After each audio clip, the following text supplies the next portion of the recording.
আগরপাড়া স্টেশনে যাত্রী বিক্ষোভ। বেশ খানিকক্ষণ ধরে ট্রেন অবরোধ করে প্রতিবাদ জানাতে থাকেন যাত্রীরা। আগরপাড়া স্টেশনে স্টেশন মাস্টারের ঘর থেকে ভুল অ্যানাউন্সমেন্ট হওয়ারকে কেন্দ্র করে বিক্ষোভ শুরু হয় প্রথমত।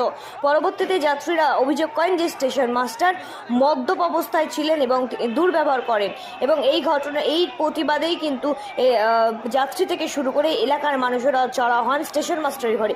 আর এই ঘটনাকে কেন্দ্র করে ব্যাপক বিশৃঙ্খলার সৃষ্টি হয় সেই স্টেশন মাস্টারের ঘরে সংলগ্ন আগরপাড়া স্টেশন চত্বর এলাকায়। আর স্টেশন মাস্টারের বিরুদ্ধে মদ্যপান করে ডিউটি করার অভিযোগ উঠলে এই ঘটনাকে কেন্দ্র করে এলাকা জুড়ে ব্যাপক বিক্ষোভের মুখে পড়তে হয় যাত্রীদের কাছে।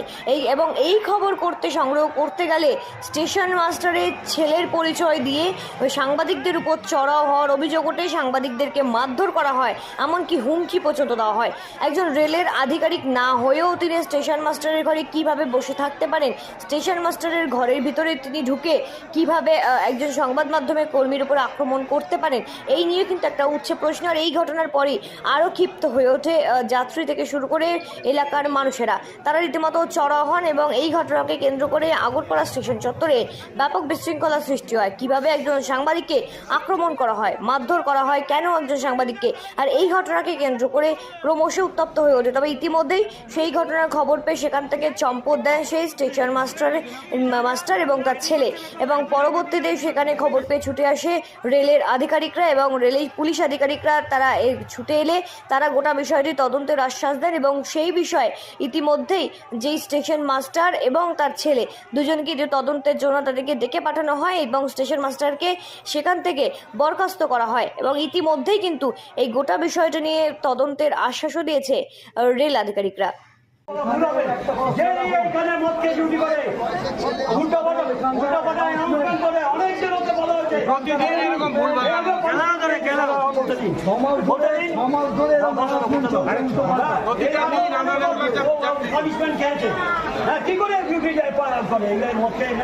কর্মী কিন্তু আমাকে যে এভাবে বাইট দিতে হচ্ছে সেটাতে আমারই দুর্ভাগ্য। আমরা আগরপাড়া স্টেশন থেকে খবর পাই, আমাদের কাছে খবর যায় মদ্যপ অবস্থায় স্টেশন মাস্টার এখানে খুব বাজে বিহেভ করছেন। আমরা ছুটে আসি, এসে দেখি তাকে ধরে রয়েছেন, তিনি দাঁড়াতে পারছেন না। তিনি অত্যন্ত মদ্যপ অবস্থায় রয়েছেন। সব থেকে বড় কথা, উনি ভুলভাল অ্যানাউন্সমেন্ট করছেন। ওনার ভুল অ্যানাউন্সমেন্টের জন্য বিনা অ্যানাউন্সমেন্টে থ্রু ট্রেন বেরিয়ে গেছে।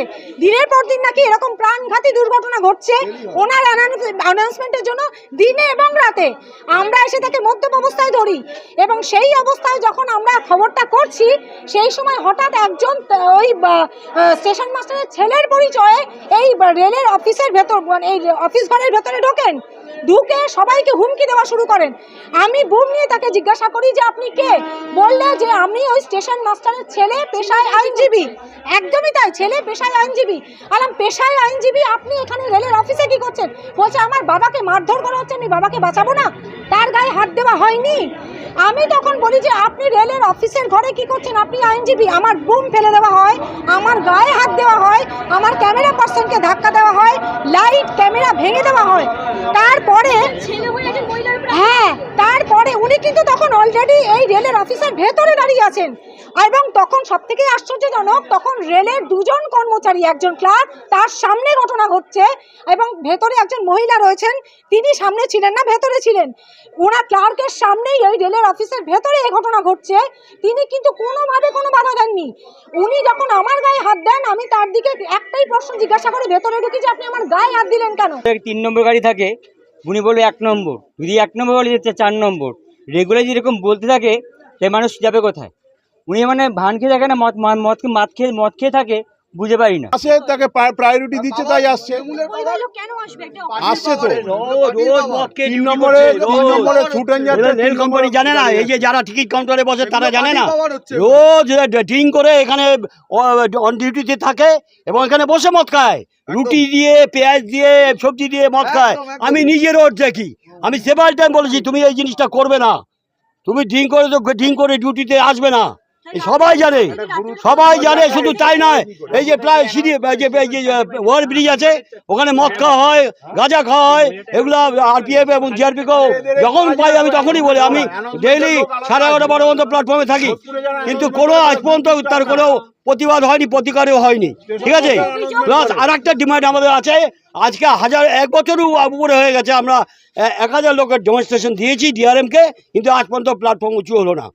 2.5 ফুটের মতো নিচু আছে আগরপাড়া প্ল্যাটফর্ম, অথচ 4 নম্বর প্ল্যাটফর্ম উঁচু হয়েছে, 4টা ট্রেন যায় না ওখান থেকে, অথচ আগরপাড়া 1 নম্বর প্ল্যাটফর্ম, যেটা সবসময় সব থেকে বেশি লোক নামা ওঠা করে, এটা আজ পর্যন্ত হয়নি। বেলগড়ে কাজ হচ্ছে, আগরপাড়া কেন মানুষ নাই?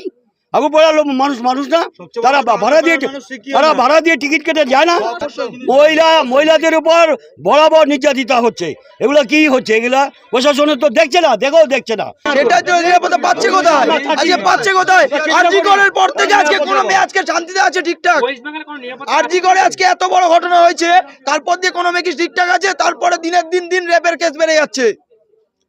আজকে সোশ্যাল মিডিয়ায় দেখা যাচ্ছে রেপ কেস দিনের পর দিন বেড়ে যাচ্ছে। কেন? আজকে রাজ্যকে এটা দিতে হবে। আপনারা গণতান্ত্রিক হিসাবে আপনারা সবাই রুখে দাঁড়ান, রাজ্যকে ধরুন।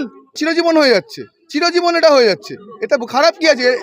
যখন অ্যাক্সিডেন্টও হয় না, তখন রেলের একটা স্টাফ এসে যায় না, একটাও রেলের কোনো স্টাফ যায় না, একটা জিআরপি আসে না। জিআরপি আসে 3 ঘন্টা বাদে, অ্যাক্সিডেন্ট হওয়ার 3-4 ঘন্টা বাদে জিআরপি আসে। এটা আগরপাড়ার